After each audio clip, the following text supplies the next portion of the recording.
Labas vakaras, mielos moteris prisijungė šį vakarą.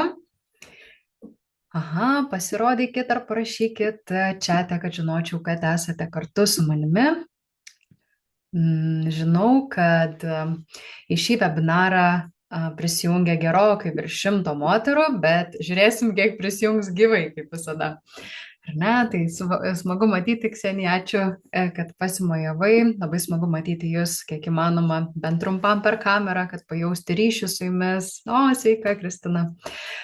Tikrai pajausti, su kuo mes šiandien esam čia, kad nekalbu aš viena pati savo, nes šita tema, man atrodo, mums moteriams visoms yra be galo svarbi šiais laikais, kai esam tokios tikrai laisvos kurti, veikti ir didžioji dalis mano klienčių būtent ir yra moteris, kurios yra veiklios ir kaip išlaviruoti, kaip nepamesti savo moteriškos prigimties, kaip ją įgalinti moterišką prigimtį šitame vyriškam pasauliu. Papasakosiu, kodėl jisai vyriškas.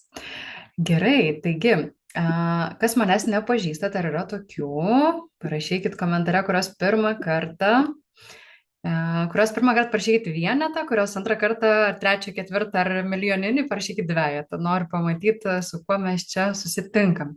Aha, super, visaip. Ir pirmą kartą nemažai prisijungusių. Valio.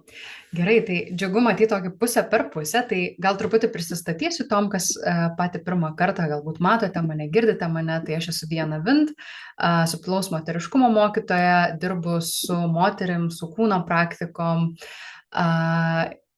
virš kokių 10 gerokai jau metų. Ir taip pat esu gestalt psichoterapeutė ir taikomosios psichologijos praktikė, dirbanti su klientais ir klientėmis kiekvieną dieną, diena iš dienos, tiek gyvai, tiek online. Ir esu sukūrusi subtilaus moteriškumo mokyklą. Tai čia vienas iš tokių projektų, taip pat esu sukūrusi meilės psichologijos, didelius tokius mokymus apie santykius. Tai didžioji dalis mano gyvenimo yra sutelkta į sąmoningumo ugdymą tiek mano pačios, tiek mano klientų. Tai tikrai mėgaujuosi šitame procese, paieškoje, pati kaip moteris, ką reiškia būti moterimi šiame laikmetyje.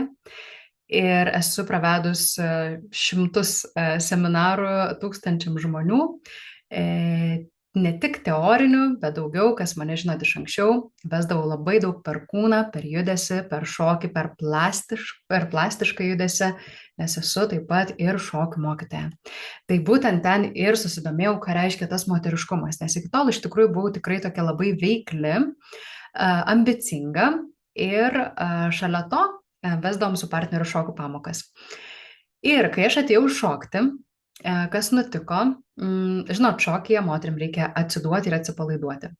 Kai aš atėjau šokti, aš buvau tikrai pakankamai tokia kieta, žinanti, kur man reikia eiti. Jeigu treneris parodė eiti tokiu žingsniuku, aš klausydavau trenerio, bet ne partnerio.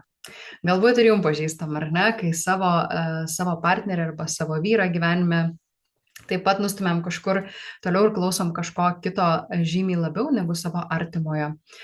Ir aš pradėjau vesti moterim užsiėmimus, kaip šokant su vyru, pajausti, atliepti ir tuo pačiu nepamesti savęs, nes daugelis moterų labai bijodavo kontakte su vyru apsikabinus, jom kildavo nerimas, ar joms pavyks sekti, kaip sekti vyrą, kai norisi pačiai kontroliuoti, kai jisai pjauna grybą, žodžiu, ir kaip išlikti moterimi tame. Tai čia prasidėjo mano pirmosios paieškos ir vėliau tikrai jau gerokai virš 10-mečio dirbu su šiomis temomis ir tikrai nuo tokių gilių transformacinių gyvų patyrimų moteriam iki dabar online mokyklos subtilaus moteriškumo.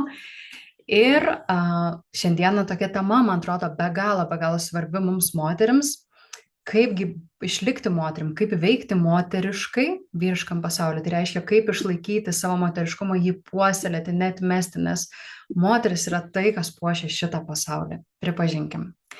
Ir iš tikrųjų didžioji dalis mano klienčių, kurios pasiekia daugiausiai, dažniausiai yra labiausiai perdegę, nelaimingos ir išsikvėpę.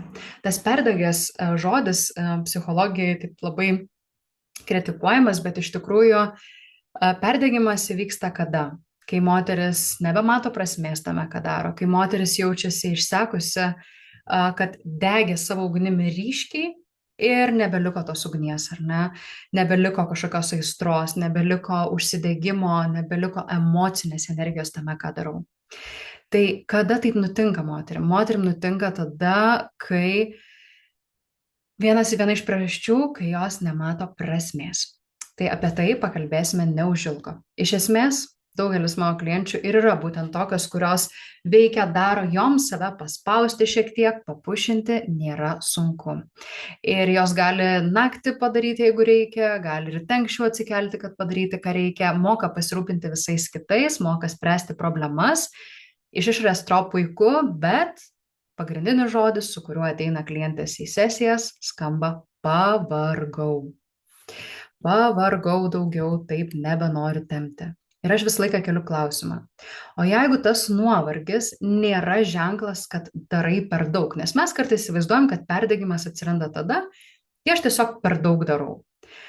Bet dažnai tai būna ženklas, kad per daug darau ne savo būdu, ne pagal savo prigimtį, ne pagal savo prigimtinės duotybės. Ir kiekviena moteris prigimtinį rezervą turi labai, labai skirtingą.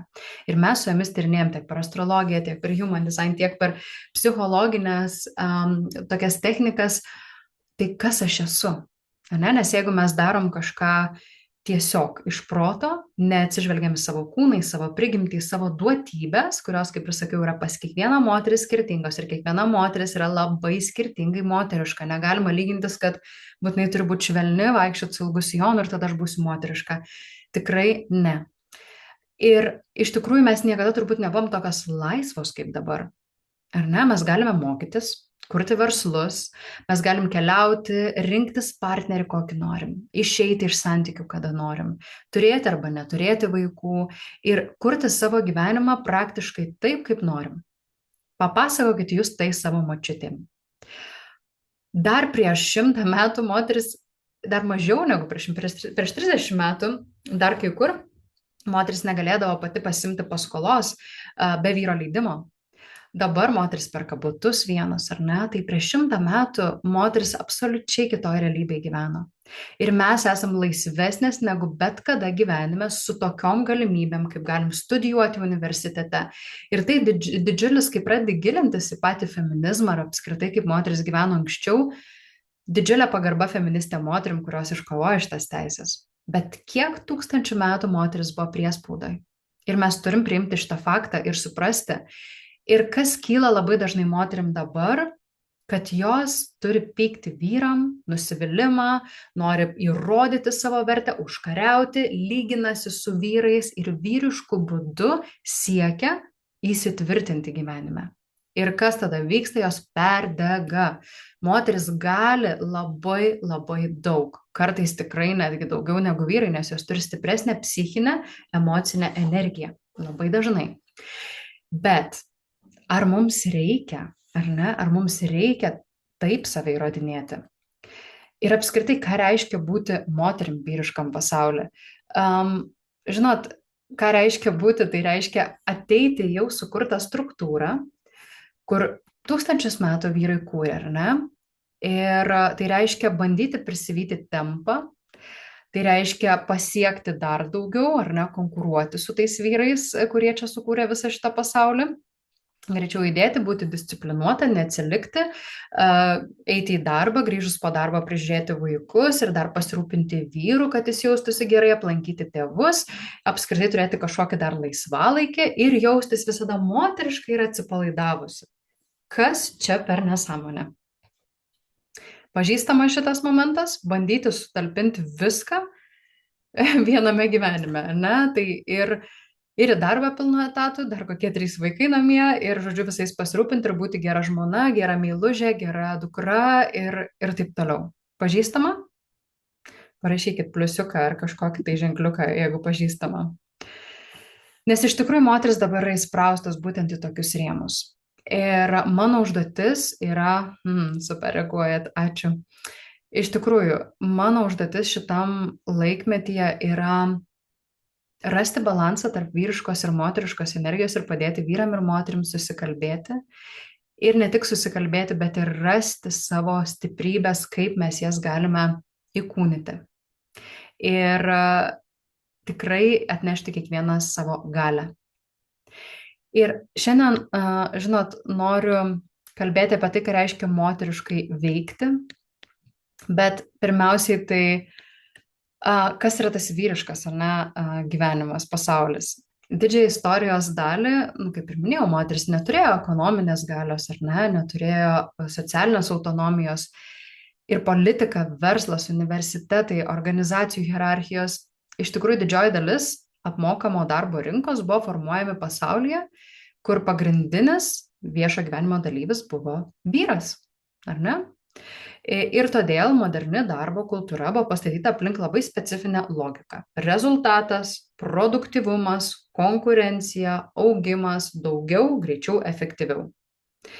Ir šios savybės yra nuostabios. Jos sukūrė milžinišką progresą. Bet, žinot, problema atsiranda tada, kai tai tampa vieninteliu būdu tiesiog suprasti sėkmę. Tarsi tik tokiu būdu, ta hustle culture, ne, yra, kad tik tokiu būdu mes galim pasiekti ką nors. Mes matuojamės tada save ir moteris iš tikrųjų pereina į vyrišką energiją, kas nėra blogai, apie tai šiandien ir kalbėsime. Vyriška energija yra be galo reikalinga, vyriška energija yra struktūra. Tačiau tokie dalykai kaip santykis, santykio kokybė, rūpinimasis, emocinis darbas, intuicija, atsistatymas, tokie lengvai nustumiami į antrą planą tampa šitos savybės, nors jos yra tokios svarbios visiems žmonėms. Bet jų taip nepamatuosi. Kaip tu pamatuosi santykių kokybę?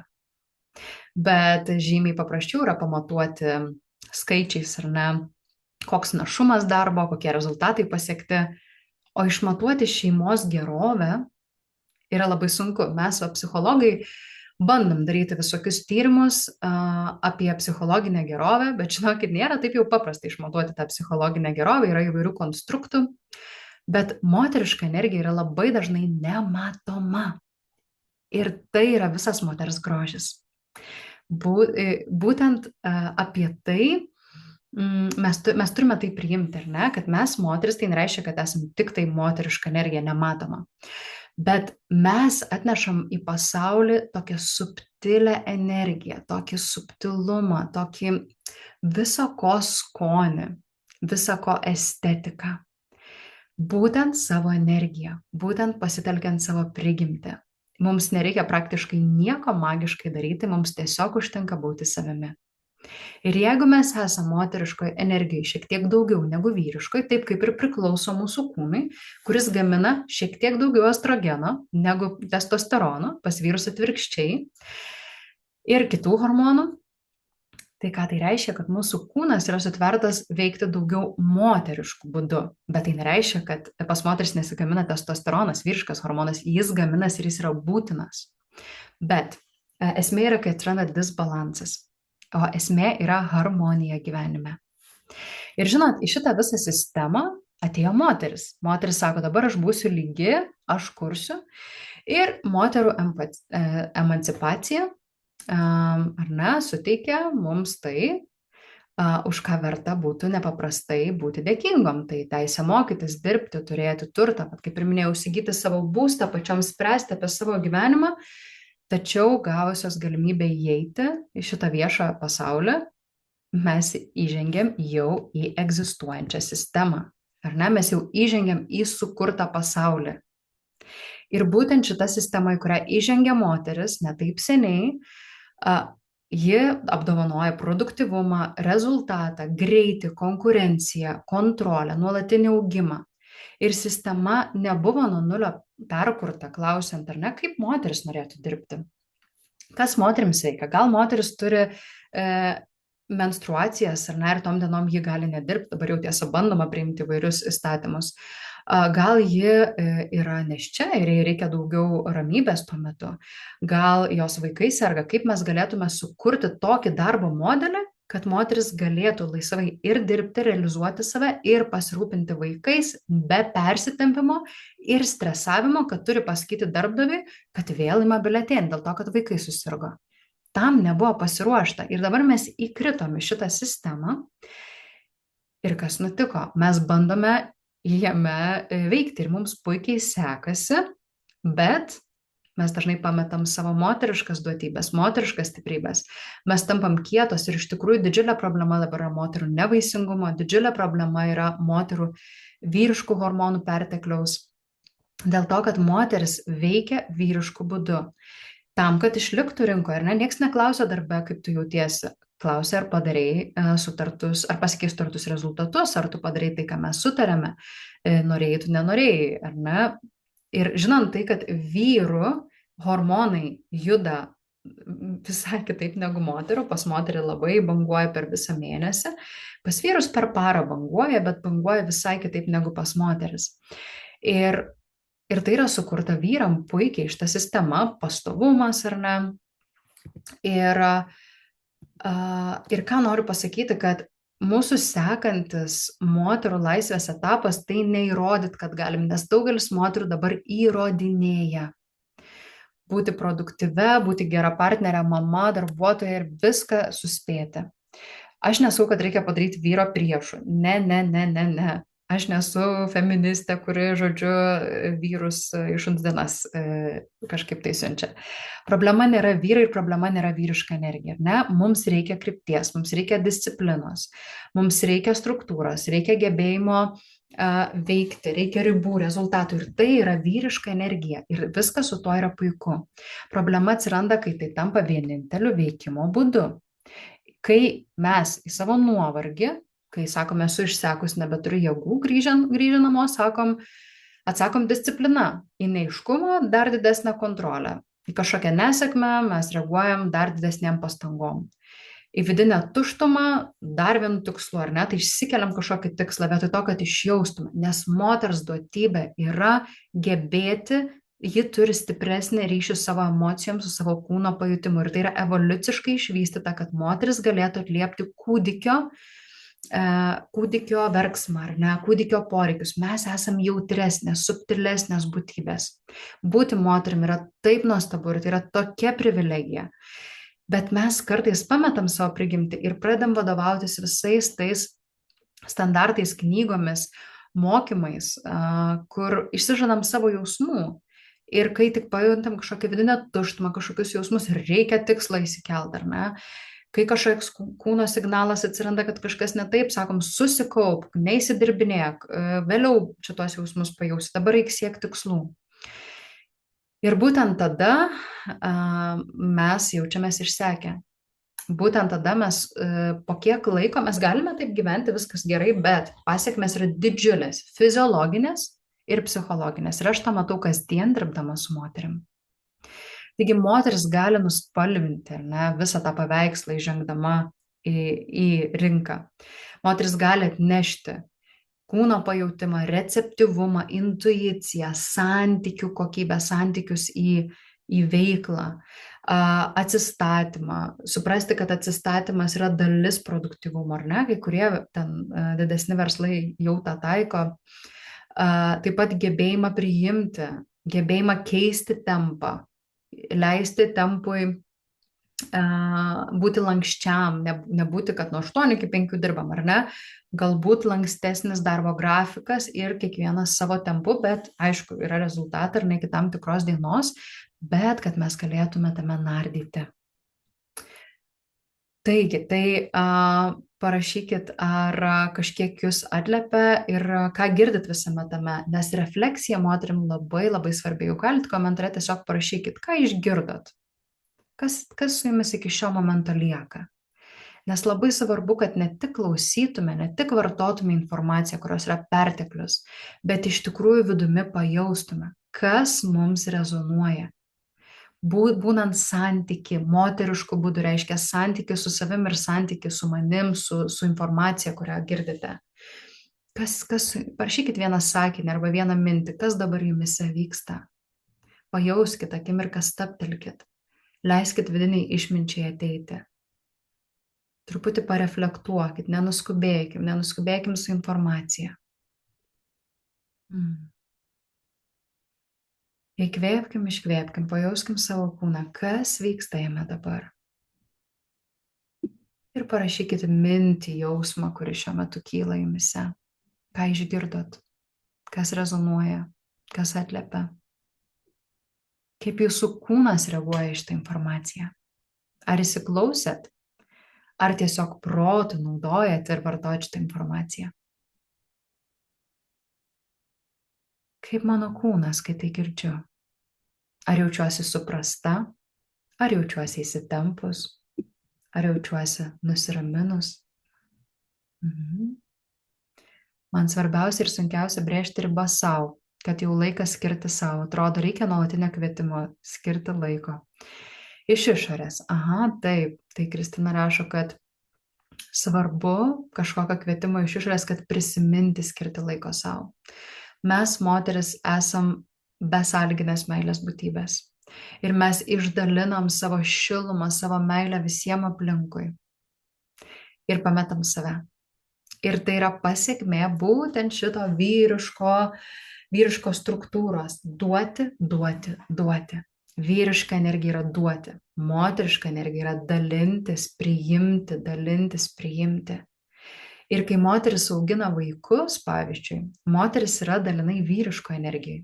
Nors tai atrodo labai moteriškas kelias, bet tai yra vyriškos energijos reikalaujantis. Kada miegam, disciplina, rutina, ar ne, ką valgom, viską suplanuoti į priekį. Ir moteris tada paskęsta tam tokiam disciplinos sukūryje ir pamiršta save.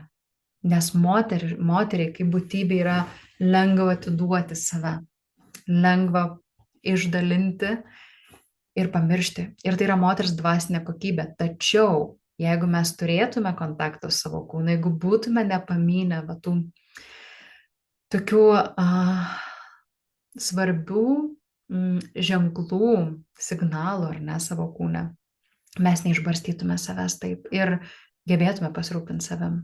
Bet yra vyriškas pradas duoti, duoti, duoti. Jo, ačiū, kad pasidalinai, yra kažkas dar. Parašykit komentare, būtų įdomu išgirsti.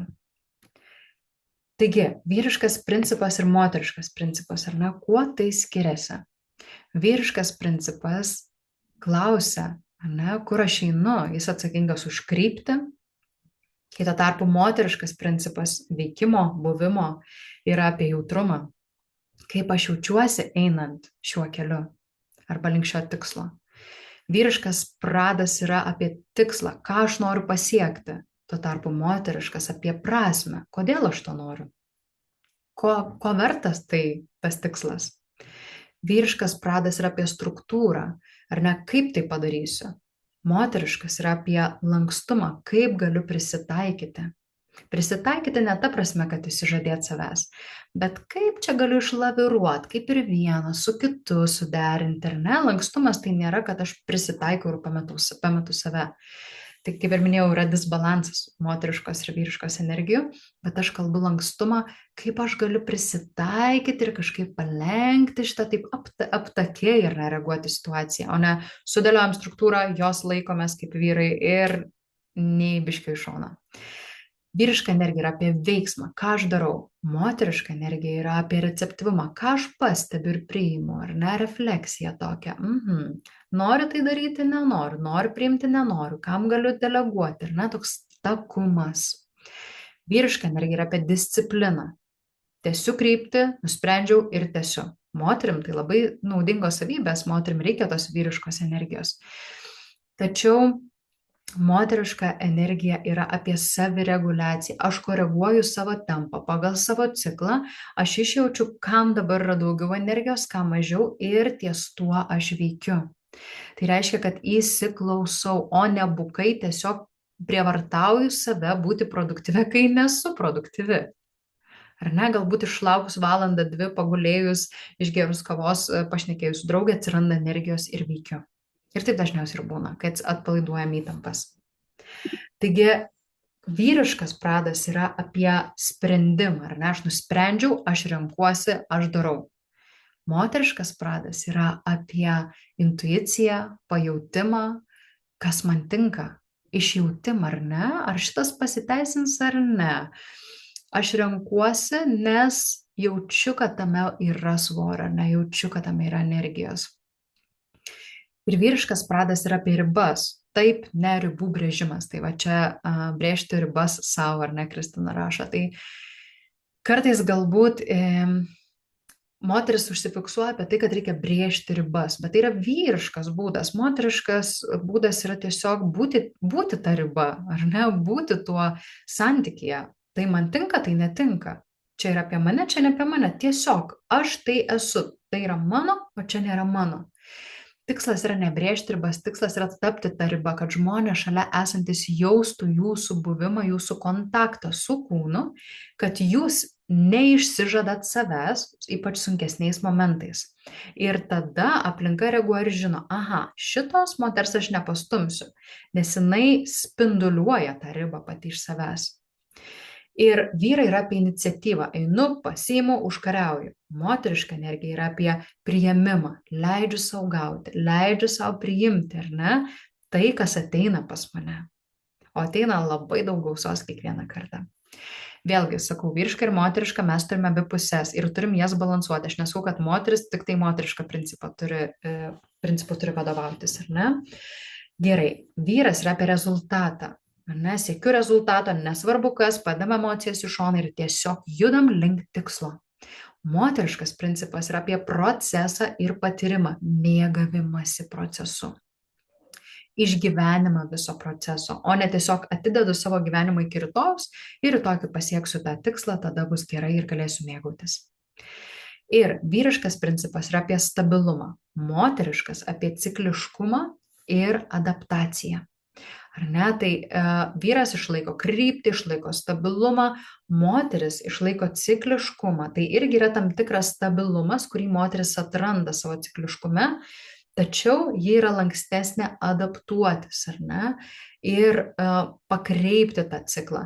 Tai čia yra moters toks išjautimas ir labai labai svarbus santykis su kūnu, su kuo aš labai daug dirbu. Ir subtilaus moteriškumo mokyklos buvo antras semestras tos, kurios buvo. Tai yra čia tų, kurios dalyvavo subtilaus moteriškumo mokykloje. Bent vienam semestre padėkit kokį vienetuką. Aha, ar yra dalyvavusio. Būtent ten mes ir skiriam dėmesį kūnui, išjautimui kūno, tokiam subtiliam žinojimui. Nes tai moterims yra be galo svarbu, ne tik galvą sugalvoju, bet ir kūnų pajaučiu. Be to, moteris yra pasimetime labai dažnai. Tai yra prisijungusi, mačiau, kad jūs registravusi yra, nežinau, yra prisijungusi, kurios dalyvavo subtilaus moteriškumo mokykloje. Taigi, jeigu dabar įsivertintumėt, ar ne, kuris artimesnis jums pradas yra? Kuo dažniau vadovaujatės savo gyvenime? Parašykit vyr arba mot. Vyriškas ar moteriškas? Kas jums yra artimiau širdžiai? Kuo jūs dažniau vadovaujatės? Vyr ar mot? Peržiūrėkite dar kartą lentelę, įsivertinkit.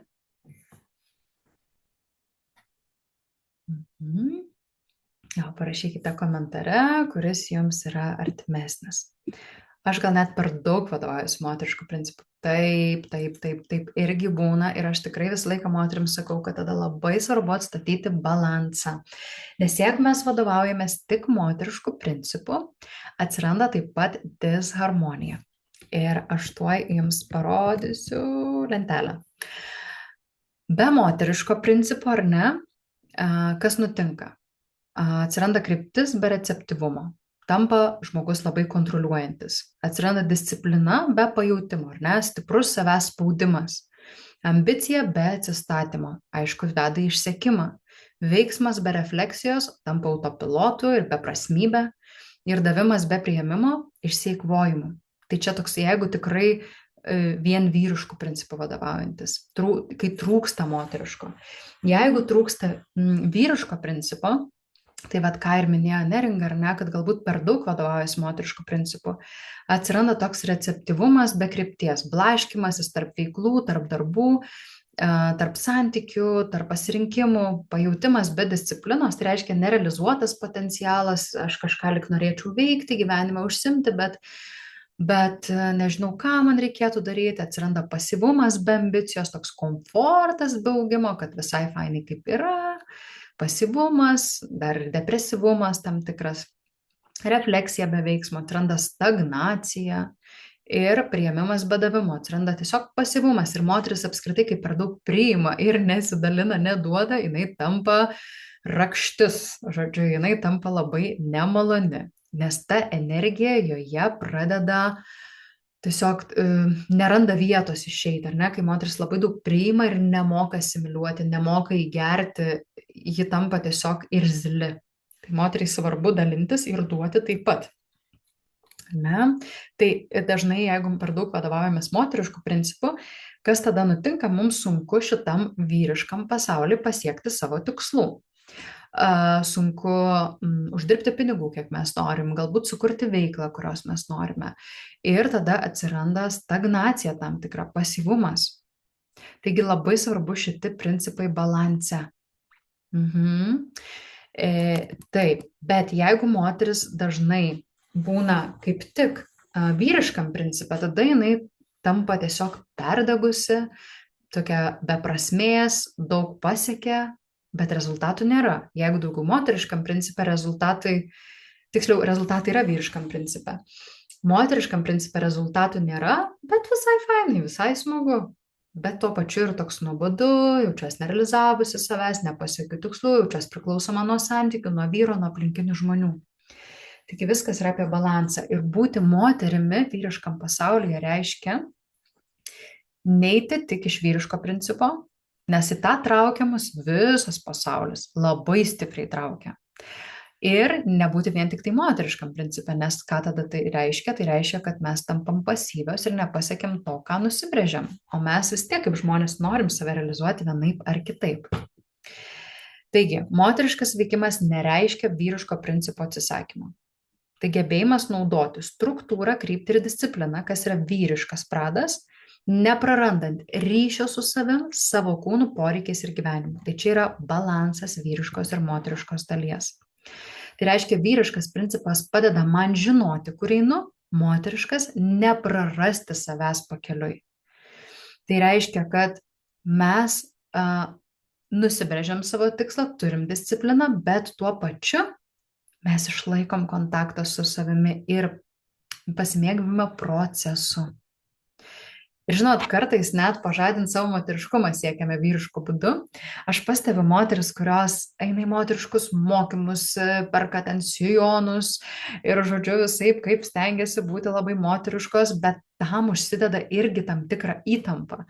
Ir tokią moterį sutikus yra net nepatogu, nemalonu būti šalia, nes pas ją yra labai daug įtampos viduje. Vat aš dabar esu moteriška, aš dabar teku, esu tėkmėje, ne, aš dabar negaliu dirbti, nes man reikia išjausti. Atsiranda toks tam tikras kietumas. Ar jums tekia tokių moterų sutikti? Nes man tai tikrai tekia, kai mes bandom priversti save būti moteriškom. Tai reiškia, siekiame būti moteriškom, užsidam discipliną būti moteriškom. Ir tai irgi nieko gero, ar ne? Svarbu tas toks po truputėlį minkštėjimas, švelnėjimas. Ir dar vienas dalykas, kodėl, kaip jums atrodo, parašykit komentarą, kodėl moteris tampa va tokiom kai kurios bobom. Nu, nepabijosiu to žodžio. Bobom tai reiškia tokiom kietom, vyriškom, moteris va su kiaušai, sakoma. Kaip jums atrodo, kodėl? Parašykit komentare, labai prašau. Kas paverčia moterį bobą? Tokia vyriška. Nes jos nelaimingos, sakot, ar ne? Aha, būtent. O kaip manot, kas padėtų tokiai moteriai tapti moterim, ar ne? Kaip tą laimę susikurt? Kokia būtų moteriška laimė? Kaip Monika atrodo? Parašyk. Aha, kodėl moteris tampa bobom? Parašykit, laukiam daugiau atsakymų. Kodėl moteris jungia vyrišką energiją pernelyg stipriai, kai prie jos net nemalonu būti, jinai tokia tampa įsitempusi, reikalaujanti, kontroliuojanti visą aplinką, ar nevadovaujanti, kaip viskas turi būti. Aha, kas nutinka moters gyvenime, ar ne? Jin tampa, sakot, nelaiminga. Aha, o ką reiškia nelaiminga ir kas padėtų jai būti laimingai? Laukiu daugiau atsakymų. Kodėl moteris tampa vyriškos, pernelyg vyriškos? Manau, dėl to, kad negyvena savo gyvenimo, gyvena pagal kitus arba tik dėl kitų. Aha, bet atrodo, jeigu moteris gyventų dėl kitų, tai jinai būtų tokia besąlyginiai meiliai ir jinai ištirptų tom moteriškam pradė ir būtų atsipalaidavusi, išskridusi, gal neuždirbtų ten tiek pinigų, bet būtų labai laiminga emociškai.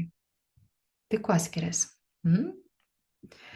Manau, kartais yra aplinkybės, kurios įstumia į tą patį. Pavyzdžiui, palieka vyrą su vaikais ir visais namų priežiūros reikalais, kitaip tariant, neišvengiami rūpesčiai. Aš, žinokit, turiu tokį įsitikinimą, kurį susikūriau stebėdama moterų gyvenimus ir kasdieną dirbdama su jomis ir tokių istorijų, žinokit, labai daug girdėjau. Esu labai stipriai įsitikinusi, kad moteris, kuri yra moteriško energijai, ji visada išgyvens ir tikrai suras, kas ją pasirūpins. O vyrams pasirūpinti moterim, tai reiškia būti superherojum. Aš mačiau tiek daug vyrų, kurie atsigauna, kai moteris pagaliau priima iš jų. Aišku, moteris turi būti su vyrais, kurie duoda jai tai, kas jai tinka, ar ne? Tada yra match, ar ne? Atitinka energijos kokybę. Bet vyrai jaučiasi tokie didvyriai ir superherojai, kai jie gali padėti moterim. Jeigu vyras padeda moterim, viskas, jis tą dieną jaučiasi, kad jis vertas gyventi. Čia taip vaizdžiai pasakau, bet iš tikrųjų vyram labai patinka būti naudingiams. Jie yra ir taip auklėjami, ir ugdomi, ir apskritai vyriškas pradas yra apie pasirūpinimą ir apie tikrai tokį palaikymą, davimą struktūros. Ir kai moteris yra pasimetus arba jie atsiremia, paprašo pagalbos, jeigu jį leidžia savo pažeidžiamumui būti, žinokit, ji visada laimės žymiai labiau negu moteris, kuri prisiema visus tuos neišvengiamus, kaip sako, rūpesčius. Mačiau tai labai labai daug kartų. Taigi nereiškia, kad mes turim tapti boba su kiaušais, jeigu užgriūna sunkumai. Bet moteris kartais, būtent, ką jūs ir apčiopėt, kai moteris yra strese, kai pas ją pakyla kortizolis, testosteronas, moteris pereina į vyrišką energiją. Ir kas tada nutinka, ji tampa, tokia, viską galiu pati. Ne, tai ką ir rašo Rūta, nes viską nešant savo pečių, viską nori padaryti pačios. Simona rašo, taip. Ir jos tą nori padaryti, ko gero, iš nesaugumo. Kai moteris yra nesaugi, nebūtinai reiškia, kad kažkas sukuria tą nesaugumą. Galbūt jinai atsineša tą nesaugumą iš labai labai ankstyvo patyrimo kažkokio, kai anksti neteko, gal vieno iš tėvų, gal dar kažkas buvo, ar ne? Bet kai moteris per gyvenimą nešasi tą nesaugumą, ji nori viską daryti pati, jai atrodo, kad niekas kitas nepadarys geriau ir ji tampa vyriška, kieta, tokia užšalusiais jausmais, neempatiška, sako, ką tu čia žliumbi, ar ne, eik ir daryk. Ir nesupranta kitų moterų, kurios leidžia savo tekėti. Pavyzdžiui, šiandien vienas geras pavyzdys buvo su klientė asmeniniai sesijai dirbom. Ir jinai visą laiką, nuo pat pradžių atėjo į santykį, būdama tokia pozicija, kad aš tai jau vyro čia tikrai nesieksiu ir jisai manęs turi siekti ir aš nuspręsiu, ar čia būti su juo. Graži pozicija, nes iš tikrųjų moteris renkasi, bet ji nuo pradžios santykių iki dabar, jie yra pragyvenę nemažai metų, jie turi vaiką. Ir ji turi atsidėjusi savo pinigų, ji bando išlaikyti nepriklausomybę. Visą laiką jinai bando išlaikyti savo nepriklausomybę. Kas yra ok. Aš nesakau, kad nereikia pasirūpinti savo gerbūvį ir neturėti šalia pinigų ir neturėti plano B, bet moteriškas kelias yra atsidavimas, ne pasidavimas, ne pasyvumas, ne savo galios atidavimas vyrui, bet tai yra atsidavimas. Reiškia, kol aš esu santykyje, aš esu totali tame santykyje. Taip, aš galiu kurti saugumą šalia, bet nekurti, kad, ir palik mane, jeigu nori, aš turiu pinigų atsidėjus. Ir ką, o man tai ką, tu kaip nori, ne? Ir čia yra moterų gynyba. Tada jos tampa šaltos, jos nerodo šilumos vyram, nes bijo, kad jeigu parodys šilumą ir meilę, jos bus pažeidžiamos. Tokios moteris nesijaučia saugiai. Ir tada jos būna vyriško energijos, kontroliuoja, kontroliuoja šeimą, kontroliuoja savo visus finansus, savanaudiškai atsideda, viską savo pasiema, nėra dalinimosi jausmais, atvirumo, sulaiko tam tikras paslaptis, tam tikrus faktus nuo vyro, nes ir tai yra labai dažna moterim, kurios yra nesaugios ir kurios yra vyriškoj energijai. nes jos turi save apsaugoti, jos turi vidinį giluminį įsitikinimą. Aš turiu apsaugoti save, nes vyrai yra nesaugus ir mane išduos, paliks ir aš liksiu viena ir taip toliau. Bet labai svarbu moteris atstatyti santykių su savo vyriška dalim ir su apskritai vyrais pasaulyje.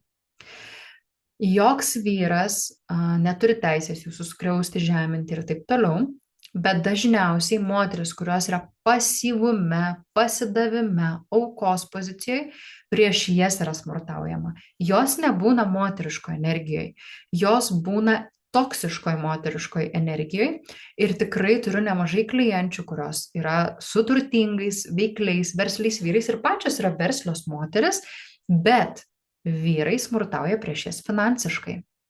Neperveda pinigų, žodžiu, prižiūri jų sąskaitas, perveda pinigus tik tada, kai paprašo, pagrasina arba nukerta pinigus, jeigu susipyksta arba išvažiuoja, kur jiem nepatinka. Ir iš tikrųjų jie yra savo toksiškam vyriškume, o moteris yra toksiška moteriškume, tokiam pasidavime, prisitaikyme. Ir iš tikrųjų yra krūva moterų, kurios dėl, nežinau, Porsche leisis, kad jas muštų vyrai. Ir čia yra tokia realybė mūsų.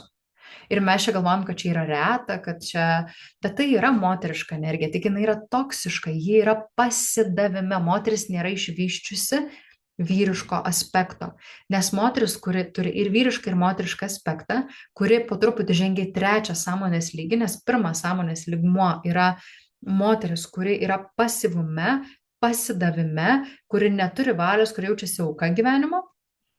Antras sąmonės lygis yra moteris vyriško energijoje, tai va, kuri viską moka pasidaryti, uždirbti, nuveikti, kuri žino savo galę, pažįsta savo galę. Ir trečias sąmonės lygmuo, ties kuriuo aš ir dirbu dažniausiai su klientėmis, kurios jau moka pasirūpinti savim, kurios jau sugeba uždirbti pinigų, kurios sugeba pasirūpinti savo išlikimu ir gerbūviu ir žino, kad jeigu reikės, jos sugebės. Trečias sąmoningumo lygis yra išmokti atsiduoti, pereiti į sveiką, harmoningą moteriškumą, kur aš turiu ir vidinę galią, ir vidinį pažeidžiamumą. Ir jie kartu sukuria tokią saldžią ir skanę moterišką energiją, kurios trokšta visas pasaulis, viso pasaulio vaikai, vyrai ir moteris. Tai yra tikra ta vyriškos ir moteriškos energijos sąjunga. Ir apie tai aš ir kalbu link ten ir vedu moteris. Aš pati labai ilgai gyvenimą iš tikrųjų mokėjau susikaupti, siekti, padaryti, sukūriau ne vieną verslą, sukūriau sėkmingą verslą tarptautinį, taip pat sukūriau savo šitą veiklą nuo pačios pradžios, vystydama iš savo aistros, iš malonumo, padėdama moterim. Ir ilgai gyvenau iš tikrųjų pagal principą, net ir dirbdama su moterim, kad jeigu nori, susimk ir padaryk. Ar ne? Ir iš tikrųjų aš tą ir darydavau. Pas mane nebūdavo palauk, stop, aš jeigu sugalvodavau, aš įgyvendindavau. Ir pasiekimai augo, bet iš tikrųjų kartu augo ir toks vidinis spaudimas savo. Ir aš turėjau perdegimą stiprų, hormonų disbalansą, apie ką jau irgi esu kalbėjusi. Kai pas mane labai stipriai išaugo vyriški hormonai ir streso hormonai ir buvo labai sunku, nes viskas pradėjo atrodyti taip, tapau tokia gana ciniška, viskas pradėjo atrodyti taip beprasmiška, arba žiūrėdavau tas moteris, kur dramatizuoja ir galvodavau, o Dieve, negaliu pakęsti, kas jom yra, negali sutvarkyti, nes pas mane dominavo vyriška energija. Ir aš tikrai supratau, kad jo, aš galiu valdyti savo gyvenimą, aš moku, bet pradėjau mažiau jį jausti. Ir aš žiūrėdavau, kad iš tikrųjų aš praeityje žymiai daugiau jausdavau, išgyvendavau, patirdavau, apskritai labai tos kūrybos, dvasingumo mano gyvenime buvo, o vėliau aš nuėjau į tokį kietumą. Ir labai daug, aišku, mokslai prisidėjo, aš labai daug protų studijavau, analizavau, švis psichoterapija yra toks labai, žinot, protinis darbas, aišku, yra daug jausmų, bet reiškia gebėti analizuoti ir nebūti savo protę. Ir aš supratau, kad taip ilgai negaliu dėl to, kad mano kūnas pradėjo man signalizuoti labai stipriai ir aš pradėjau jaustis tikrai blogai, ypatingai rytais. Ir pradėjau ieškoti ne kaip daugiau padaryti, bet kaip pasidaryti tvarę moterišką tą sistemą, kurią dirbti. Nes aš tikrai galiu viską pasiekti, bet ar aš noriu save suvaryti tame procese. Ir iš to gimė iš tikrųjų mano gilesnis santykis su moteriškumu ir aš supratau, kad atradau tokį konceptą kaip subtilus moteriškumas. Ir jį atradau jau šokiuose, tik po to jis augo ir vystėsi į mano pačios gyvenime, nes aš atradau per judesį, kaip pereiti į tam tikrą dvasinę kokybę, tam tikrą tokį atsidavimą, pajausti labai labai subtilius aspektus, pajusti savo subtilųjį kūną, savo energetinį kūną. Ir būdavo, kai išeidavau iš šokio, aš tapdavau vėl tokia kieta ir grubi. Ir tada man reikėdavo vėl truputį pajudėti, kad įsijungtų mano kūne vėl tą patį energiją. Tai pradėjau ieškoti, kas yra tas subtilumas ir bandydavau per šokį, vat kasdien įeiti ar per tokį mikro judesį, ne tik šokį, bet judėjimą, įeiti į tą būseną ir atrasti, o kas tas subtilus moteriškumas kasdienybei. Ne tik šokį, ne tik kūne, bet kaip aš einu, kaip man jaučiasi eiti, dėti kojas vieną po kitos, kaip mano kūnas, ar ne, kai aš sutinku žmogų, kaip mano kūnas su to žmogumi jaučiasi, reaguoja, kaip vat, išsiskleidžia ta mano moteriška energija ir jis susitraukia kontakte su tuo žmogumi. Ir aš pradėjau per kūną labai daug tyrinėti kasdienybėje ir dalintis tuo su moterim. Ir aš pradėjau atrasti tokią subtilę galią, tokią vidinę užtikrintumo galę savyje, kur man nebereikia kažkam įtikt, patikt, kur aš esu savo tokiam mikrokosmose ir žmonės pradėjo dalinti savo, kad kai tu ateini į erdvę, atrodo, kad ji visa nušvinta ir sako, kai tu judi, atrodo, kad tavo judesiuose yra tam tikras minkštumas, tam tikras subtilumas. Ir iš tikrųjų, kiekvienas mano judesys tapo toks minkštas, takus ir aš nesakau, kad aš visą laiką išlieku šitoje būsenoje, nėra tikslas visą laiką išlikti joje, ar ne? Tikslas yra žinoti, kad jie turi įsijungti ir turėti, kaip vieną iš dviejų, turėti vyrišką energiją ir turėti tą subtilę išjaučiančią moterišką energiją. Ir man asmeniškai tai yra neįkainojama. Nepalyginsiu su niekuo, ką aš esu atradusi. Tai yra didžiausias mano atradimas. Tai yra tam tikra dvasinė kokybė, tam tikras dvasingumas, tai nėra tik tai yra pasitikėjimas, buvimas kontakte su pasauliu, pasitikėjimas pasauliu, vidinis užtikrintumas, kuris gimsta, kai tampam kontakte su visu tuo, kas yra, sakykime, su pasauliu, su visata, su Dievu, bet tai yra per kūną, ar ne? Ir viso to aš mokau moteris daug metų ir žinau, kad tai veikia, nes tikrai turiu rezultatus tų moterų. Ir taip gražu matyti iš šonų, kaip jos nieko nėra skaniau, kai matai moterį, kur yra kontakte su savim. Ir tai yra, tokios moteris eina ir prezentacijas teikti, ir jos neša tą kūną su savimi. Ir tai taip skanu, ir tai tiesiog neįmanoma nepastebėti. Taigi dabar tokie keli principai, ką noriu, kad atsimintumėt, kad moteriškai energijai labai svarbu išgirsti, ko iš tikrųjų nori. Nes moteriška motivacija kyla iš troškimų, iš tokios psichoemocinės erdvės, iš tos subtilios erdvės. Troškimas moteriai yra tai, kas pažadina ją iš vidaus, tai suteikia prasmės ir tai, kas pažadina aplinką.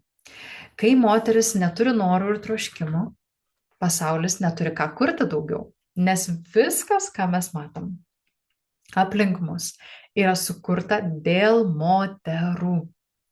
Iš moterų noro, iš moterų troškimų, iš moterų energijos. Ir būtent tai yra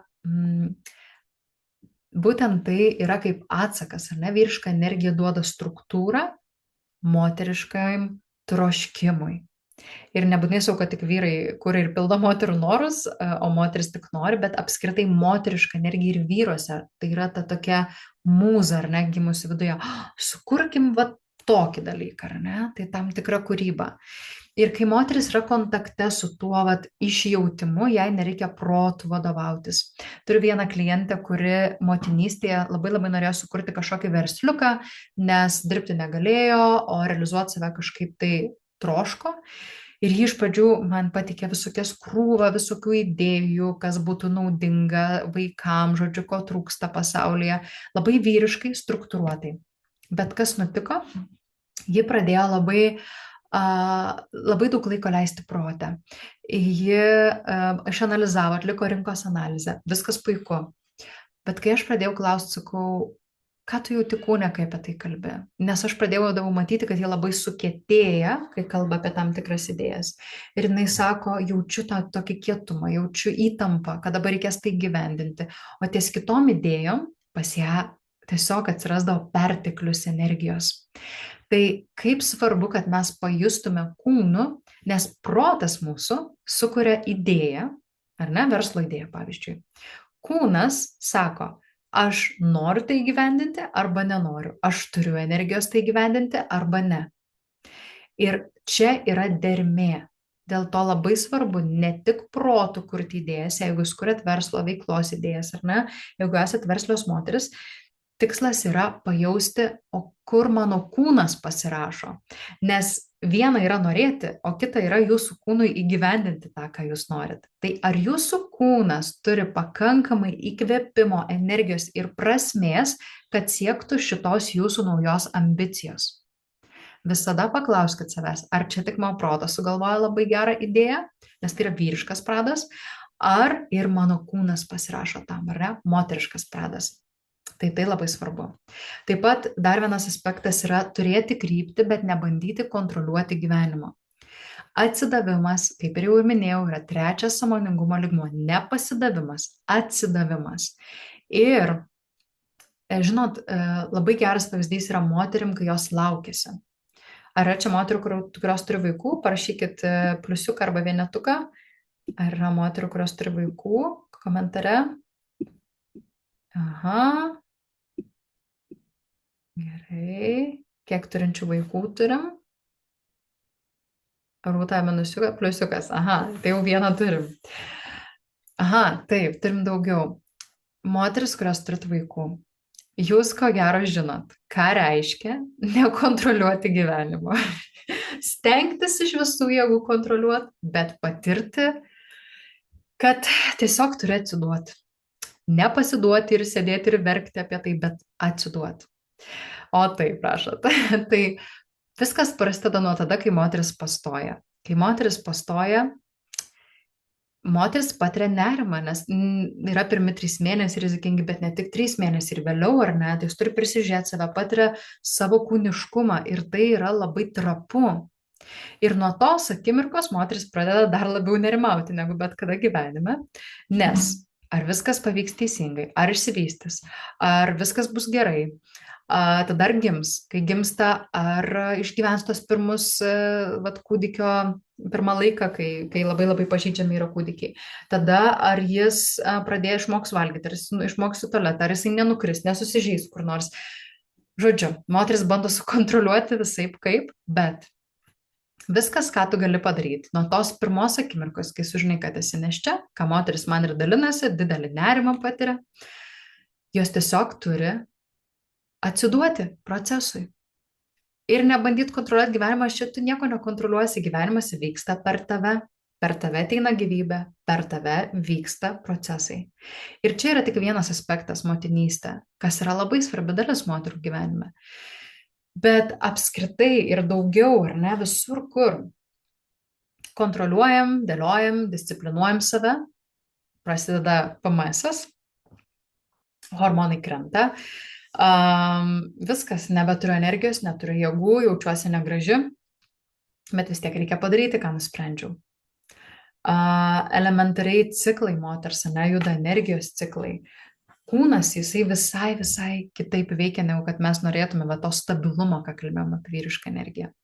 Tai moterų yra užduotis turėti kryptį, turėti tą net ne tikslą, o kryptį, link kurios aš judu ir pasistengti atsiduoti, o ne kontroliuoti viso to proceso. Tai reiškia, kad apskritai netgi klausti, kas per mane nori dabar atsirasti, kas gyva manie dabar. Ne ką turiu pasiekti, ar ne, bet ko aš trokštu, čia irgi apie tą pirmą principą dar grįžtant truputėlį, kad labai svarbu pajausti, kas gyva manyje. Ir kalbant apie tikslą, apie kryptį, pavyzdžiui, moteris sako kartais, noriu uždirbti per mėnesį 10 000. Vyriškas principas joje labai greit sureaguoja, ar ne? Gerai, koks produktas, kiek pardavimų, kokia kaina, kokia strategija, kiek klientų, koks planas. Viskas gerai, puiku, bet moteriškas principas prieš tai gali sustoti ir paklausti, o kodėl 10 tūkstančių? Ir tada paaiškėja, nu, vat, kokia prasmė 10 tūkstančių? Aha, 10 tūkstančių, man atrodo, duos man laisvę viduje. Ok, o kaip atrodo man laisvė? Norėčiau dirbti 4 dienas per savaitę, daugiau keliauti, turėti laiko kūrybai, turėti laiko šeimai daugiau, nebūti priklausoma nuo klientų. Ir staiga paaiškėja, kad tikslas nėra 10 tūkstančių, ar ne? Tikslas ir tas troškimas tikrasis yra laisvė. Ir tada pasitelkiant vyriškų principų, mes galim klausti, aha, tai kokią sistemą turiu sukurti, kad mano pajamos kurtų laisvę, o ne didesnį užimtumą. Ir šitie 2 principai pradeda veikti kartu. Tai reiškia, kad aš turiu troškimą, turiu kryptį, bet aš neužsibrėžiu, kad dabar turi būti, nežinau, per mėnesį turiu uždirbti. Kryptis yra, kad aš žinau, kur aš einu. Kontrolė yra, kad tai privalo įvykti būtent taip, kaip sugalvojau. Mano pinigai turi ateiti būtent iš šito verslo ir būtent iš čia. O subtilus veikimas palieka kryptį atvirą, bet kelia lankstų. Ar ne? Noriu savo veikloje uždirbti daugiau, noriu sukurti santykius, būti matoma, pakeisti savo gyvenimo būdą, noriu realizuoti savo idėją, bet kartu galiu leisti gyvenimui parodyti formas, kurių net nepagalvojau, kad jos egzistuoja, ar ne, apie kurias anksčiau net nesuvokiau. Tai reiškia, tikslas lieka, bet būdas gali keistis, išlieku lanksti. Vadinasi, jeigu nepavyksta kažkas, pasuku kitur, lankščiai pereinu, pakeičiu savo resursus į kitą vietą. Tai va čia yra moteriška energija. Aš lieku atvira tam, kaip tai realizuosis. Žinau, ko noriu, bet neprivalau iš anksto žinoti viso kelio. Ir čia atsiranda receptyvumas, pasitikėjimas ir galimybių pastebėjimas. Neužfiksuoju, kad tik taip ir ne kitaip, rigidiškai, bet atsiveriu galimybėm. Nemanifestuoju ir laukiu, ar ne, bet veikiu, klausausi ir koreguoju pagal tai, kaip teka ar ne, į kurią kryptį teka energija tuo metu. Jeigu tik vyriškai, mes susiciklinam ir nieko nematom ir turi veikti, privalo veikti. Trečias principas yra mėgautis procesu, ne tik rezultatu. Tai vat, moteris mielos, moteriškas pagrindinis turbūt principas yra nepamesti gyvenimo dėl rezultato. Reiškia, kad aš sukuriu procesą taip, kad jis man būtų malonus. Jeigu aš noriu sukurti, nežinau, kažkokį projektą ir mano vidus tam priešinas, vadinasi, aš nesusikūriau proceso malonaus. Aš galvoju, kad man reikia padaryti A, B, C. Man lygiai taip pat, kaip jūs pripratę, vaiką nuvežti darželį, pasirūpinti namais, ten vyrui tą padaryti, savo darbę tą padaryti.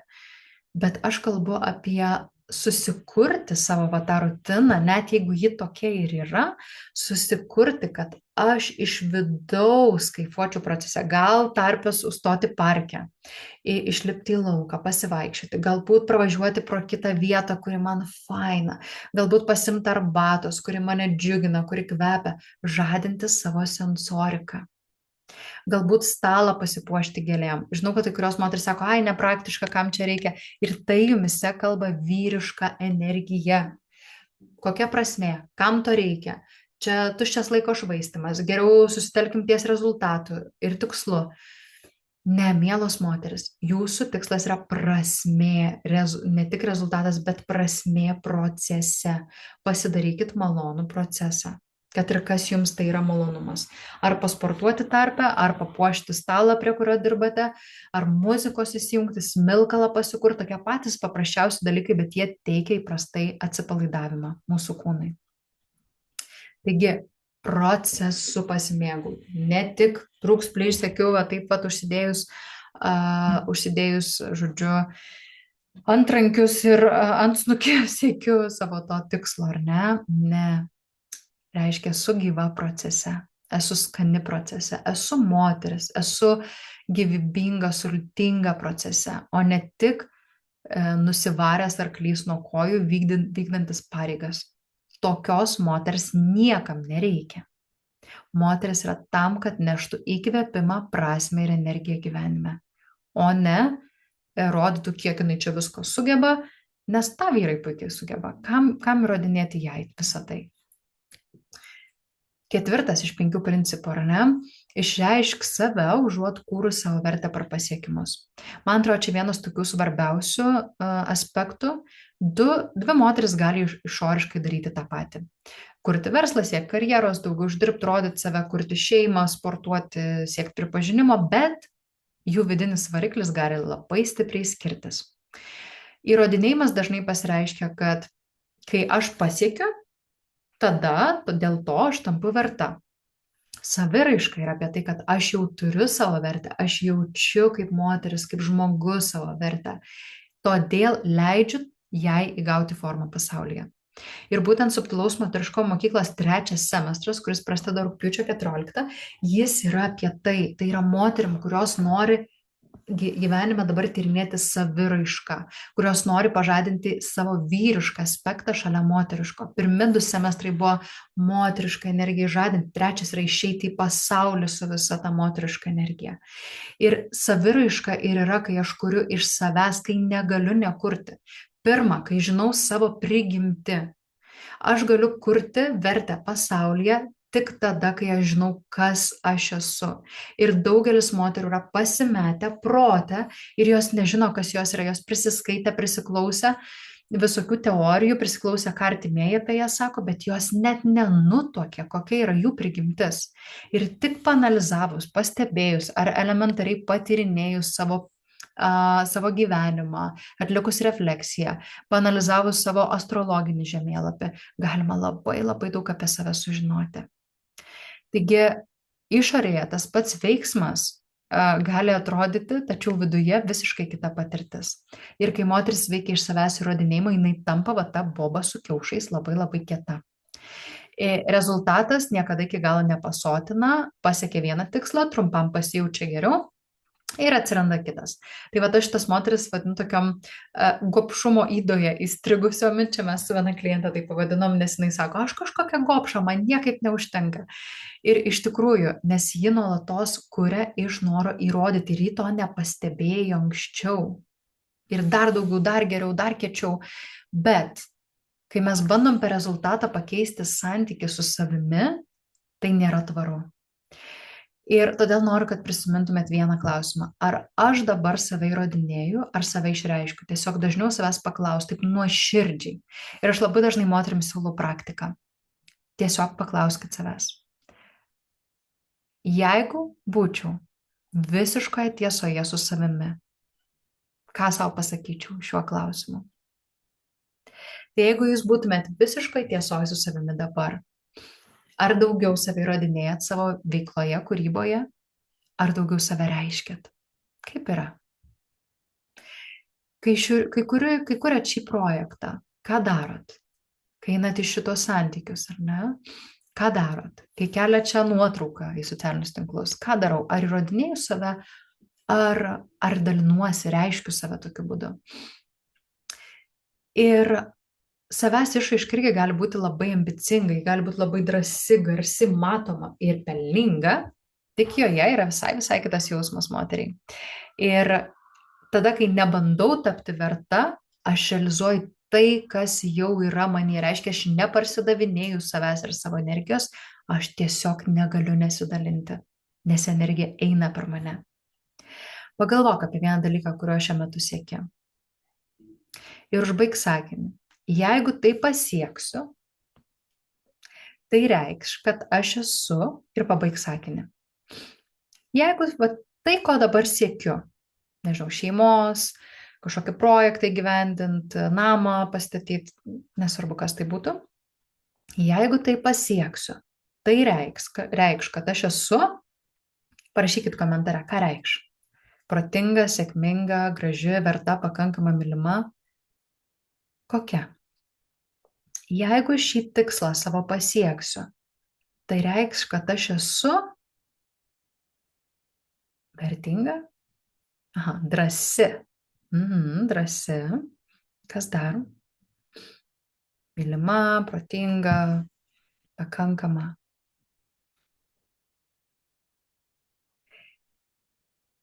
Ir jeigu tau nebereikėtų šito tikslo, šituo tikslu kažkaip įrodyti savęs, kad tokia esi, ar vis tiek jo norėtum? Jeigu tau nereikėtų įrodyti, kad šituo tikslu, kad tu esi drąsi, ar vis tiek norėtum šitą daryti, ką darai? Ar vis tiek imtumės? Jeigu visi jau žinotų, kad tu drąsi ir pati žinotum, kad esi drąsi, ar imtumės to? Ar šis tikslas yra skirtas tau įrodyti save? Ar šis tikslas yra tau išreikšti save? Jo, pagalvokit apie tai. Jeigu man nebereikėtų šiuo tikslu įrodyti to, kad esu protinga, drąsi ir taip toliau, ar vis tiek norėčiau daryti, pasiekti šito tikslo? Čia jums pamastymai, ar ne? Turbūt skirtas rodyti pačiai savo, jog esu drąsi. Aha, bet žinot, su to pačiai savo, o ką mums savo ką nors įrodinėti? Jeigu mes mylim save ir priimam, ar ne, tai mes tiesiog reiškim save. Man fainai, man džiugu, man kyla nerimas, ar ne, bet man fainai, aš to noriu, aš taip reiškiu save. Bet jeigu norim įrodyti net savo patiems, tai reiškia, kažkur yra netikėjimas, kažkur yra dvijonė ir kažkur esam pasigavę idėją iš išorės, kad turėtume būti kažkokios kitokios. Pagalvokite apie tai. Ir 5. paskutinis principas, ar ne, gerbkim savo ritmą. Ir brandus veikimas yra tada, kai mes pastebim, ar ne, įsivertinam, pasižiūrim, ar ne, kiek mes turime resurso tam ir tada veikiam. Tai tikslas gali būti stabilus, bet tempas neprivalo būti stabilus. Tempas yra kiekvieno moteriai pagal cikliškumą, ką mes minėjom, kad moteriška energija pagal cikliškumą veikia. Tai reiškia, aš gerbiu, jeigu šiandien man nėra ta diena, kad aš galiu, arba net nebūtinai diena, nereikia visos dienos nuspręsti. Jeigu dabar aš neturiu motyvacijos kažko daryti, aš atsigulu ir pagulu tas 5-10 minučių, pamedituoju, pamiegu, išeinu į lauką ir grįžtu su nauja energija ir žiūriu, kaip dabar, ar aš galiu daryti tai, ar dar reikia palaukti, gal dar neatėjęs aiškumas. Ar ne, tai yra gerbti savo cikliškumą, gerbti savo ritmą. Kartais tai reiškia, tai yra didžiulė produktyvumo dalis. Kartais geriausias sprendimas neintensyviau padirbėti, ką kartais daro moteris, kad save išprievartauti ir padaryti, bet kartais sustot, padaryti minimumą, padaryti pauzę, paprašyti pagalbos kažkieno, atšaukti kažką, kartais nueiti pasivaikščioti ir prie klausimų grįžti, ar ne, po kažkiek laiko. Ir tai nėra silpnumas, tai yra gebėjimas valdyti savo resursus, savo energiją, vietoj to, kad išsekt. Nereikia savo kainą siekti tikslų, save paaukoti. Niekam nereikia, kad jūs save paaukotumėt. Niekam to nereikia, tik jūs pačios prisigalvojat, kad jums to reikia. Taigi, gerbiam savo ritmą, neprievartaujam savęs, tikrai padarysim, duokim savo lankstesnį grafiką ir laiką ir jūs išmokysit savo kūną ir jis pradės su jumis kalbėtis. Jums nebereikės jo prievartauti. Kūną reikia prievartauti ir jis atsisako veikti ir jis neturi valios tada, kai jis per ilgai buvo prievartautas. Jeigu jūs išmokot savo kūną cikliškumo, kūnas yra išmintingas ir jis pradeda bendradarbiauti. Mačiau tai 100 kartų. Jeigu jūs neturit valios, jūsų kūnas neįsijungia, reiškia, jūs esat per daug išprievartavus save ir dabar jūsų kūnas nepasitikis jumis, kad sunkiais jam momentais, kai jis neturės energijos, kad jūs busit jo pusiai. Jis tiesiog netiki, kad jūs busit jo pusiai ir dėl to jis nebendradarbiauja. Aha, bet kitos taip gali užsižaisti ir naudoti kaip pasiteisinimą, kodėl nedaro. Jo, bet čia yra jų ar ne, jų evoliucija. Pernelyg didelis buvimas moteriškoje energijoje yra pasyvumas. Ar ne, tai yra nesveika būti tik tai pasyvume ir moteriškoje energijoje. Mūsų kūnas yra sutvertas judėti ir veikti, ar mes vyrai, ar mes moteris. Tai žinoma, mes viską galime naudoti kaip pasiteisinimą, bet jeigu mes nesijaučiam laimingi, verta pasižiūrėti, kas vyksta su mūsų gyvenimu. Taip, kai kurios moteris sako, ai, dabar taip nejaučiu. Bet jeigu mes turim tikslą ir turim savo troškimą, tas tikslas yra ne proto, o vedamas troškimo, ką minėjom pirmam punkte. Jūs norėsit tą pasiekti. Ir tada anksčiau ir vėliau ta energija atsibunda. Bet net jeigu jūs dirbat darbą, kurio ne visai mėgstat, jūs turite išmokyti savo kūną neprievartauti, o siekti tikslo harmoningų būdų, tai reiškia išjaučiant, kada daugiau ir mažiau energijos ir tuo laviruoti. Savęs prievarta niekada nenuveda gerai, patikėkit manim. Kuo labiau save prievartaujam, tuo mažiau kūnas nori bendradarbiauti, tuo mažiau pasitikė jumis ir tuo ateityje sunkiau siekti tikslų. Taigi čia yra labai svarbus įgūdis, kurį mes mokomės subtilaus moteriškumo mokyklai. Taigi moteriškas veikimas, ne, žinau, ko noriu, bet aš žinau, tai reiškia išjaučiu, turiu troškimą, turiu krypti, bet neprisirišu prie vienintelio kelio, kad tik taip turi ateiti pinigai, tik taip turi ateiti vyras, tik tai taip ar neturi vykti. Aš seku, kur teka energija. Ir kai moteris pradeda tą girdėti, labai labai gražu matyti iš šono. Tada gyvenu visam procese, išgyvenu, išjaučiu, ne tik rezultate, mėgaujuosi procesu, pastrau, kad jis man būtų malonus. Realizuoju save, o neįrodinėju savo vertę ir siekiu daug, bet neįkvoju savęs, reiškia siekiu cikliškumu. Kada yra daugiau energijos, nes moteris yra kaip gamta, ar ne, ir jūra, vandenynas turi savo potvinius ir atoslūgius, tai yra normalu, mes žmonės bandom užsifiksuoti, kad dabar mes neklausysim potvinių ir atoslūgių, mes vis tiek darysim, vis tiek negyvensim su gamtos režimu, ir tai yra nesąmonė, žmonės yra cikliški, ypač moteris. Taigi tai yra moteriškas santykis su savo gale. Ir moteriškai veikti, tai nereiškia veikti mažiau. Čia labai svarbus momentas. Tai yra veikti neprarandant savęs. Kai kartu ir kryptis, ir pajautimas, disciplina ir lankstumas, veiksmas ir priėmimas, ambicija ir atsistatymas, nes atsistatymas būtinas produktyvumui. Ar ne? Ir būtent tie 5 principai, kuriuos paminėjau, gali būti atrodo labai paprasti, ar ne? Bet, žinot, suprasti nėra lygu mokėti taip gyventi. Mes dažnai žinom, ar ne, kad nereikia visiems įtikti ir vis tiek bijom pasakyti ne. Žinom, kad esam verta ir vis tiek bandom tai rodyti, ar ne? Nu jo, aš vertas kaip žmogus. Jeigu esu šitoj žemėje, reiškia, aš esu vertingas, mane dar gyvenimas laiko čia. Bet vis tiek atrodo reikia įrodyti save. Norim būti matomos ir vis tiek slepiamės. Ar neatrodo, tiesiog reikia dabar išeiti, papasakoti visiems apie savo paslaugą, produktą ar idėją ir taip toliau, bet slepiamės. Reikia mažiau savęs spausti ir vis tiek savęs spaudžiam. Mes labai dažnai žinome, ką turime daryti, bet pokytis prasideda tada, kai naujas supratimas tampa nauju tavo būdu būti. Ir žinot, čia yra svarbus niuansas. Kai ateina momentas, kai iš tikrųjų save turime parodyti, pasakyti savo nuomonę, pasiūlyti savo paslaugą, paimti pinigus už paslaugą ar tiesiog leisti savo užimti daugiau erdvės, kažkas sustabdo. Ir tada klausimas, ar ne, kokia aš turiu tapti, kad galėčiau kitaip gyventi, nes mes priprantam prie tam tikro veikimo. Ir jeigu mes iš seno savo identiteto bandom kažką pakeisti, niekas nepasikeičia. Ir aš tą mačiau 100 kartų. Moteris, kuri įsitikinus, kad ji nevykėlė, ji gali siekti kiek nori tikslų, jinai vis tiek grįž prie to, kad ji nevykėlė. Čia yra įsitikinimai ir čia yra tam tikras identitetas, kurį mes turim. Ir jeigu mes jo nekvestionuom ir nedirbam savo identitetu, nieko nebus. Mes galim turėti tobulą planą, bet neįgyvendinsim jo, ar ne? Nuostabią idėją, bet jeigu bijai būti matoma, ji liks tavo galvoj. Tai aš esu išgryninus tokius 3 raktažodžius, ar ne? Autentiška, matoma ir vertinga. Pirmiausia, labai svarbu autentiškumas moteriai, kaip ir sakiau, pažint savo prigimtį, žinot save, žinot savo stipriasias ir silpnasias pusės, ko noriu aš, koks mano balsas, kokios mano prigimtinės duotybės.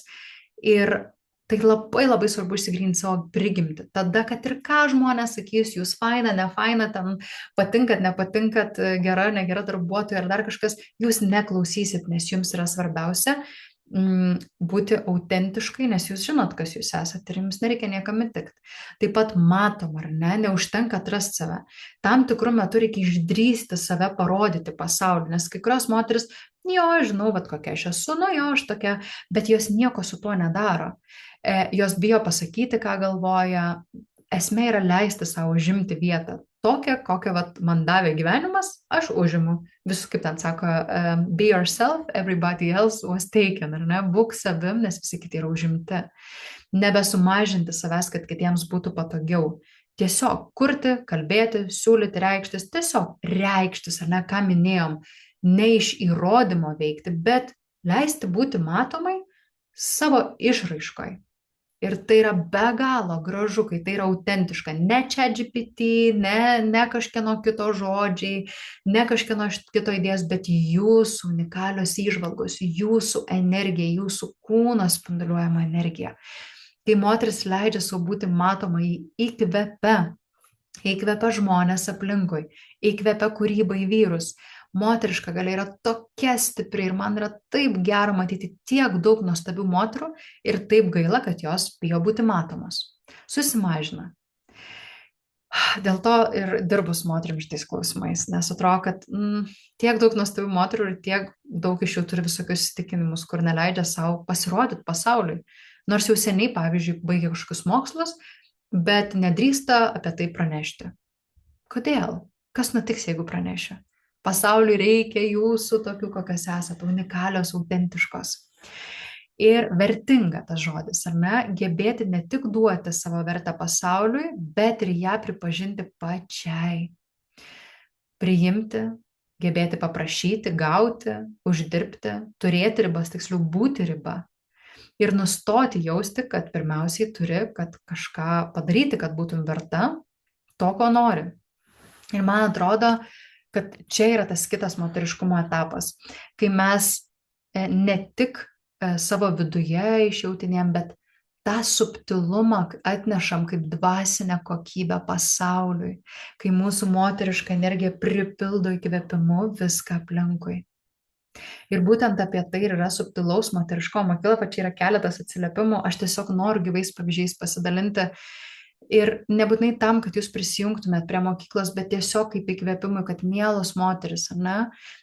Vat viena rašo, net daug metų gyvenau vyriško energijų, kol visai save ištaškiau ir mano tikslas buvo susigrąžinti moteriškumą ir lengvumą. Ir jai tai pavyko, ar ne? Jis sako, aš pastebėjau, kad žmonės kitaip pradėjo mane žiūrėti, daugiau dėmesio sulaukiu iš vyrų, daugiau šypsausi, stengiuosi atsipalaiduoti, paleisti kontrolę, būti laisvesnė. Kita moteris dalinasi, kad iš tikrųjų po viso proceso, kurį praėjo savo viduje, ji pastebėjo, kad pradėjo veikti žymiai švelniau su savimi, kad atsirakino jos vidus. Viena moteris taip pat rašė, čia neįdėjau atsiliepimo, kad ji išmoko verkti. Bet verkti tai reiškia totaliai paleisti savo emocijas, nenueinant į auką, išlaikant tą atsidavimą pasauliui, bet ne pasidavimą, nedramatizuojant, bet išlaikant tą vidinę kokybę. Ir turiu labai labai daug tokių gražių atsiliepimų moterų, kurios dirba savo vidinį darbą. Aš tikrai noriu pakviesti jūs ieškoti būdo, kaip siekti, pažadinti savo autentiškumą ir išreikšti pasauliui. Ir turiu vieną iš pasiūlymų, tai yra subtilaus moteriškumo mokyklos 3 semestrą, kuris prasideda rugsėjo 14. Ir mes visas šitas 3 kokybės tyrinėsim. Kaip atradus savo autentiškumą, leisti savo būti matomai, paversti galbūt tai veikla, realizacija gyvenime ir pajausti tą tikrą savo vertę, ar ne? Darbas su savo verte, su saviverte. Ne paviršutinis, bet iš tikrųjų iš gilumos. Ir aš turiu jums specialų pasiūlymą. Mano tikslas yra kažką suteikti jums, ar ne? Aš teikiu jums daug žinių, bet aš tikrai nuoširdžiai noriu, kad šitos žinios nenukeliautų per nieką. Ir man yra be galo didžiulė savirealizacija kurti šitą subtilaus moteriškumo mokyklą. Ir aš žinau, kad tai yra revoliucija, aš žinau, kad jau yra praėję 100 moterų šitą mokyklą ir aš matau jų rezultatus ir man yra be galo gerai. Ir va čia yra mano įkvėpimas, va čia yra tai, ko aš negaliu nedaryti. Ir aš noriu jums suteikti 10% nuolaidą visiems mano mokymam iki sekmadienio vakaro. Tai nebūtinai tik tai 3 semestrui, kuris prasideda rugsėjį, liko kelios vietos iš tikrųjų, nes tyrinėjau, kiek moterų noriu priimti dar, bet jau yra nemažai vietų užimta. Bet apskritai visiems mano mokymam. Ir noriu pasakyti, kad rytoj yra mano gimtadienis. Ir gimtadienio proga yra šitas pasiūlymas jums. Nes, žinot, mums moterim tikslas yra tiesiog skleisti džiaugsmą, meilę ir tiesiog save realizuoti moterišku būdu. Ačiū už sveikinimus. Tai ir man didžiulė dovana gimtadienio proga yra matyti laimingas moteris aplink mane. Iš tikrųjų, kai kurios klientės, kurios virš 10 metų keliauja su manim, ir mano visus mokymus yra mano tapę draugėmis. Ir visą laiką, kai švenčiu gimtadienį, aš matau, kiek nuostabių moterų susirenka pas mane ir galvoju, ačiū Dieve, kad galiu daryti šią misiją, kad galiu dalinti su moterimis būtent šiuo įkvėpimu, kuris eina per mane. Ir žinot, nu va čia ir yra tas tikras išsipildymas moteriškas. Kai aš džiaugiuosi ir mėgaujuosi, ką darau, aplinkiniai tą jaučia ir iš tikrųjų perima tai. Tai dabar galvoju, aš net nuorodos neparašiau jums. Tai šita nuolaida galioja iki sekmadienio vakaro, ar ne? Ir čia yra mano svetainė. Tai pabandykim kartu gal nueiti. Aš noriu jums parodyti ir pristatyti, kur jūs galite rasti ir kam čia veikia šita nuolaida. Viskam išskyrus produktams su asmeniniam sesijom. Ten, kur esu asmeniniam sesijom, negaliu suteikti nuolaidos, nes turiu iš tikrųjų klientų, su kuriais dirbu ir kasdieną ir negaliu tiek daug žmonių priimti individualiai. Taigi, tuoj parodysiu jums. Taip. Taigi, kai prisijungiat prie mano puslapio, čia yra seminarai, kursai, ties akademija arba subtilaus moteriškumo mokykla. Taigi, seminarai, kursai galite pasirinkti pagal temą, pavyzdžiui, santykiai ar ne, ir čia yra mokymai, kursai, kurie yra apie santykius ir taip pat yra apie sąmoningumą, keli kursai įkelti. Ir lygiai taip pat moteriškumas, skirtingos paskaitos mokymai. Ir galite grinai eiti į subtilaus moteriškumo mokyklą ir čia pamatysite, kad yra trečias semestras, kuris prasideda. Semestras sudarytas iš 3 modulių. Tai čia yra 3 modeliai, kurie vyks, jie yra kiekvienas po 3 savaitės. Tai reiškia, jūs turėsite 9 savaičių ir 12 susitikimų programą gyvai su manim, online, bet turime į live, jeigu prisijungsi dabar. Ir mes eisim per visą šitą procesą kartu šitą moterišką bendruomenį. Ir taip pat jau yra įvykę semestrai. Tai pirmas semestras buvo apie emocinę ramybę ir vidinę jėgą. Ir čia yra 3 moduliai taip pat. Visa tai jau yra įrašyta. Jūs galite prisijungti ir eiti savo tempu arba atskirai po kiekvieną modulį, arba visą semestrą, ar ne? Taigi, matot, kainos tikrai nėra didelės už 12 savaičių ir labai daug informacijos yra. Ir antras semestras yra turbūt toks kūniškiausias, seksualiausias, intimiausias, bet labai rekomenduoju pirmą praeiti pirmą, kad taip emociškai pasiruošti ir tada čia, kad pažadinti sensualumą ir tą moterišką grožį ir skanumą. Taigi, rasit viską mano svetainiai prie akademija ir arba seminarai kursai, arba subtilaus moteriškumo mokykla. Tai va, ir iki sekmadienio aš dovanoju jums nuolaidą 10% viskam su kodu subtiliai 10.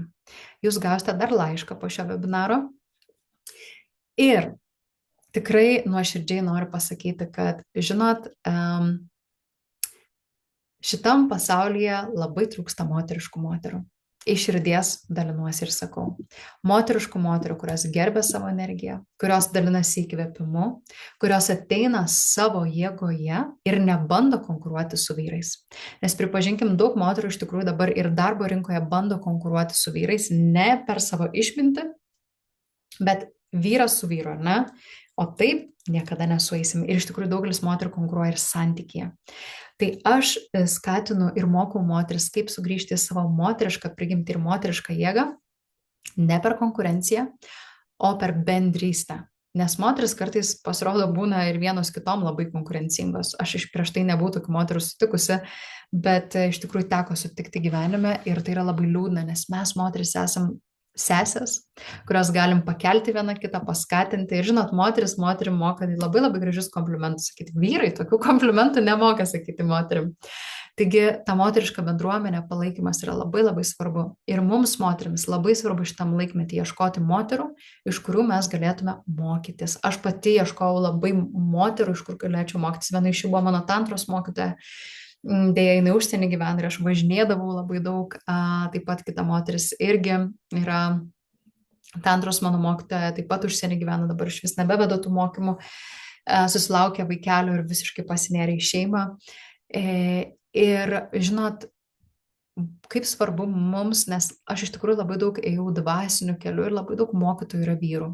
Ir vyriški tie principai, jie labai svarbus, bet ta disciplina, atsisėdi meditaciją ir nesėdi, viskas gerai su tuo, bet tada labai lengva nueiti į tokį kietumą. Apskritai jogos kelias, o tas vyriškas kelias yra labai apie kietumą. Žinoma, joga yra vienovė, ar ne, vyriškos ir moteriškos energijos, bet iš principo pats jogos, tradicinės jogos kelias yra labai apie tokią discipliną ir siekimą tam tikrų rezultatų. Tantra, ypač kalbant apie indišką tantrą, jinai yra apie malonumą, apie kontaktą su visų kūnu ir priėmimą savo visų esmės dalių, tiek proto, tiek jausmų, tiek kūno, netmetant nieko, kaip kai kurios tradicijos religijos atmeta kūniškumą ar ne, seksualumą. Tai tantra apima visumą. Ir mano būtent pagrindas yra apie tai. Priimti save kaip visumą. Ir aš jungiu tiek rytietišką, tiek vakarietišką filosofijas. Tai nesu tik tai psichoterapeutė ar psichologė, tačiau esu ir tam tikrą prasme tokia mistikė, kuri pati tyrinėja per subtilius tokius dvasinius patyrimus. Ir kviečiu moteris į tai, į subtilumą. Taigi, ačiū Jums, kad klausėt. Parašykit, prašau, komentare čia, arba jeigu klausysite po to, kokią mintį išsinešat su savimi po šiandienos. Kas lieka su Jumis? Kokia ta mintis, įžvalga? Leiskit steptelt savo, įkvėpti, iškvėpti ir pajausti. Ką norėčiau užakcentuoti? Neskubėkim pabėgti, išeiti. Steptelkim ir pagalvokim, kas lieka su manim, kokią išmintį išsinešu. Mintis, kas per mane teka. Labai labai skani mintis. Taip, kas per mane teka šią akimirką, link kur teka ta energija, kas eina per mane ir nori būti išreikšta. Ne ką aš iš proto sumaščiau, ką čia reikėtų daryti, bet kas teka per mane. Ne? Kas dar? Pastalinkit dar, kas lieka su Jumis. Ir lygiai taip pat, kai klausysite įrašą, parašykit man laišką, ar ne, kokią mintį išsinešate iš šio webinaro. Aš čia kalbėjau savo 1,5 valandos ir nežinau, ar kažkas nugulė Jumise ar ne, bet turiu viltį, kad tai buvo naudinga Jums ir tai nebuvo bergždžiai laikas, kad Jūs susimastėt, kad Jūs pajautėt ir ne tik protų išsinešat kažką, bet iš tikrųjų tam tikrą kokybę. Nes kai mes klausom vieni kitų, mes perimam tam tikrą energetinę kokybę, nes nesmė žodžiai, ką aš čia pasakoju. Esmė yra, kas pabunda Jumise, kai tai girdit. Moteriškumas labai didelę vertybę turėti, tačiau laikas imtis ryžtingiau veiksmų, energijų balansas. Ačiū Neringa labai už refleksiją, būtent. Ko aš iš tikrųjų noriu pati savo ir dėl savęs, Paulina rašo. Jo, labai geras klausimas, verta pabūti su juo. Labai, žinot, gera praktika moteriška, srautinis rašymas. Paimat tušinuką ir tiesiog rašot. Pilat visą tai, kas eina per jūs ir kokiu 20 minučių. Ne, filosofuojat, tiesiog rašau, nes nežinau, ką rašyti, kas per mane eina, nesu tikra, norėčiau atrasti, kur mano stiprybė. Man atrodo, kad mano stiprybė yra tai, bet nesu tikra, ar tik tai šitai. Ir žodžiu, tiesiog rašot srautiniu rašymu. Ir tada perskaitot ir pabraukėt svarbiausias mintis, kurios išėjo iš jūsų pasąmonės. Kai jūs rašot, jūsų rašymas sinchronizuojasi su jūsų mąstymu ir jūs perinate tam tikrą bangą ir tam tikrą tokį srautą, kai jūs galite pasiekti savo pasąmonę ir kai mintis nurimsta, nes jos sinchronizuojasi su kūnu. Esat labiau kontakte su savimi ir savo kūnu. Taigi, ačiū Jums labai už šiandieną. Dėkoju už Jūsų dėmesį, už Jūsų atsidavimą šitam procesui, kad Jūs atėjote čia ne šiaip, Jūs nesate moteris, kuri tiesiog autopilotų gyvena, ar ne, Jūs esate moteris, kuri siekia aukštesnės kokybės ir man didžiulė garbė būti su tokiamis moterimis tokiamis, kurios iš tikrųjų siekia harmonijos, ramybės, balanso ir tiesiog moteriškos laimės. Ir primenu, kad šiandien yra Saulės užtemimas, turėtų neužilgo pasimatyti. Taigi, išnaudokit šitą laiką pasigrožėjimui, galbūt nubėgti, pamatyti horizontą Saulę. Ir linkiu gražaus laiko jums ir iki pasimatymo subtilaus moteriškumo mokykloje arba kažkur kitur. Nepamirškit savęs, mielos moteris, puoselėkit ir ieškokit savo atramos, dvasinės, moteriškos atramos. Apkabinu, viso